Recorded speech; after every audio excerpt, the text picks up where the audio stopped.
En primera plana, Carlos Herranz.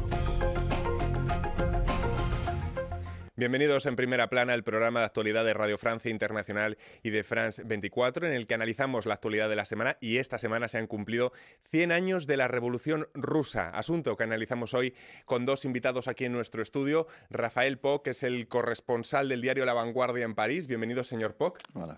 Y contamos también con el escritor y periodista cubano Jacobo Machover. Señor Machover, bienvenido en Primera Plana. Hola, ¿qué tal? 100 años de la Revolución Rusa es hoy asunto en Primera Plana.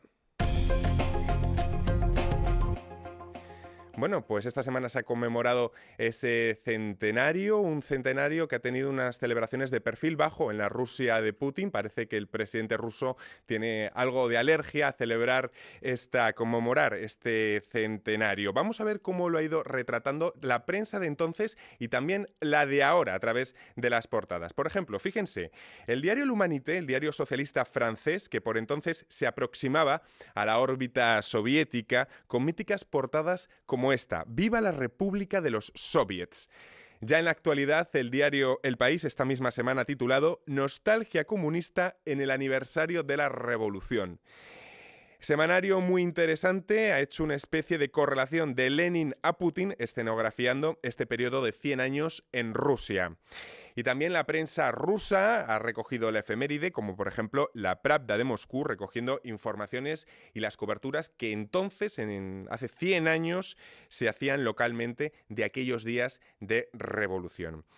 Perfil bajo, como decíamos, de las celebraciones en Rusia. Putin parece que tener algo de alergia a todo lo que huela a revolución. No sé si el señor Poch, que además estuvo de corresponsal cuando cayó la URSS en Moscú, en aquel entonces, le ha sorprendido este perfil bajo del gobierno de Putin respecto a estas conmemoraciones. No me ha sorprendido en absoluto. Es al revés, es lo lógico y natural, ¿no?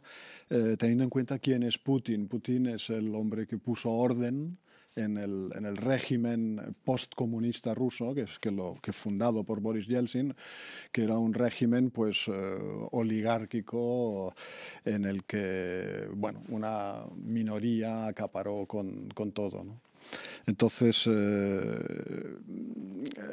Putin se ha hecho popular precisamente porque ordenó aquello, los desórdenes tremendos de aquel cambio aprovechado por los dirigentes rusos para llenarse los bolsillos. Putin lo ordenó un poco, ¿no? Lo ordenó, le puso unas normas, además se favoreció con los precios del petróleo y todo esto. Esto le ha dado una gran popularidad como estabilizador, ¿no? Pero no deja de ser el jefe de un régimen oligárquico, ¿no? Y a ningún régimen oligárquico pues le atrae la perspectiva de que el pueblo se mueva, se organice e intente cambiar las cosas, ¿no? O sea, no hay nada más natural que el miedo de un régimen oligárquico a posibles, eventuales impulsos de cambio, ¿no? Ya menos todavía en la perspectiva de unas elecciones en la antesala, ¿no? Porque Bueno, las elecciones en Rusia son medio elecciones, ¿no? Son unas elecciones sin alternativa, ¿no? Prácticamente. O sea, nosotros en Occidente tenemos unas democracias de baja intensidad, digamos, ¿no? Por la convivencia entre capitalismo y democracia, ¿no? Las contradicciones que existen entre estos dos polos. En la Unión Soviética tenían una mezcla de dictadura y de socialismo también, con unas contradicciones tremendas. La síntesis que tiene Putin ahora es una síntesis, digamos, negativa entre ambas cosas, ¿no? Pero no ha tenido más remedio que organizar esta especie de democracia de imitación, ¿no? En la que no existe la posibilidad de que el partido del poder, ¿no? Que es como se llama en ruso esto, pierda unas elecciones y haya una alternancia, ni siquiera esa alternancia que hay en los regímenes occidentales en las que, bueno, conservadores o socialistas, socialdemócratas, pues se van alternando en el poder, ¿no? Así que este régimen, aparentemente muy poderoso y muy sólido, es tremendamente frágil en sus fundamentos, ¿no? Porque en el siglo XXI es muy difícil gobernar sobre este tipo de relaciones, ¿no?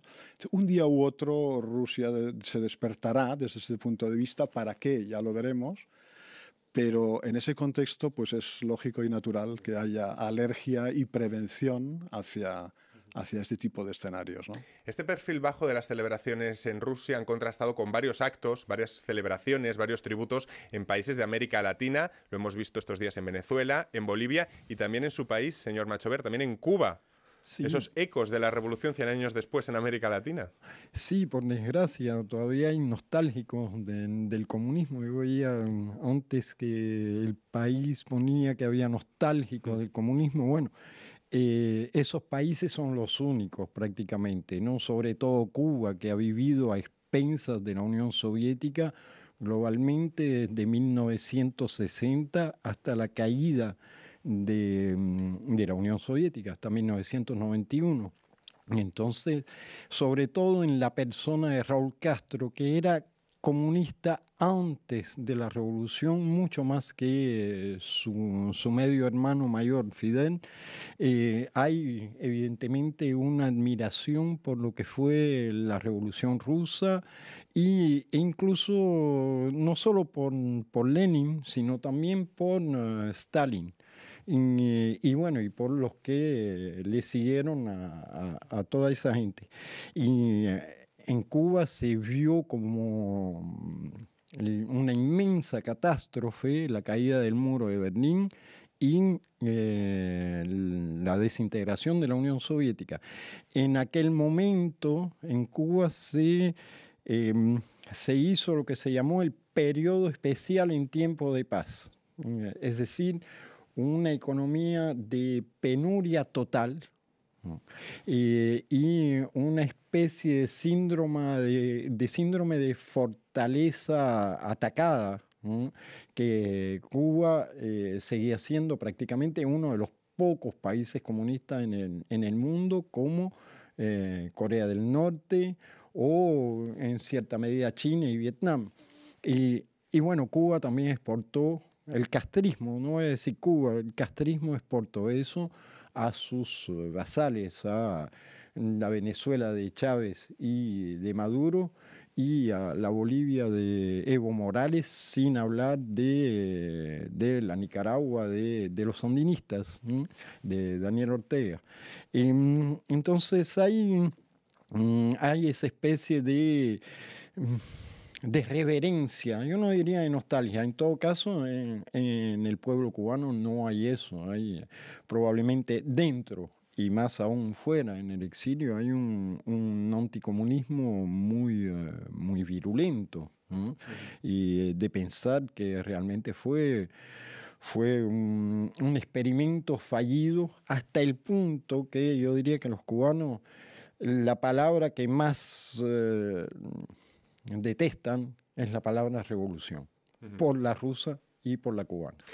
Lo cierto es que el gran pulso cultural, por traernos un poco las cosas al presente, que se ha vivido durante el siglo XX respecto a la visión que se tuvo de la Unión Soviética, se mantuvo entre los que creyeron en la construcción de un mundo nuevo y los disidentes. No sé qué este pulso, qué efectos tiene en nuestro presente, cómo aquel acontecimiento ha marcado las cartas de la política actual, señor Poch. Sí, antes unas consideraciones sobre América Latina y su atracción hacia la Revolución Rusa. Me parece que es exactamente igual de natural y lógico que la alergia de Putin.